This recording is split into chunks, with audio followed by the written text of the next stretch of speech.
குற்றச்சாட்டுகளோ இல்லது அவருடைய செயல்பாடுல எஃபெக்டிவ்னஸ்ல வந்துட்டு குறைபாடுகளோ இங்க வந்து சொல்லக்கூடிய வாய்ப்புகள் இல்லாத அளவுக்கு அவர் வந்து வேலை செஞ்சுட்டு இருக்கிறார்.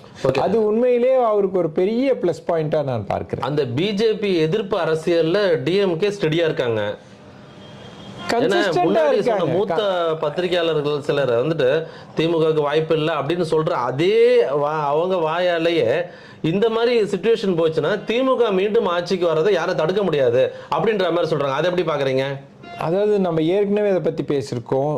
இந்தியாவிலுமே ஒட்டுமொத்த இந்தியாவிலையுமே அதாவது பிஜேபியுடைய வளர்ச்சியை தடுக்கக்கூடிய ஒற்றை மாநிலமாக தமிழகம் இருக்கிறது.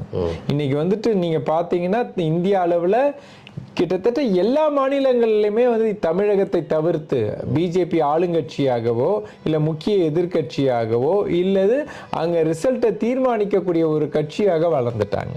ஆனா அந்த நிலை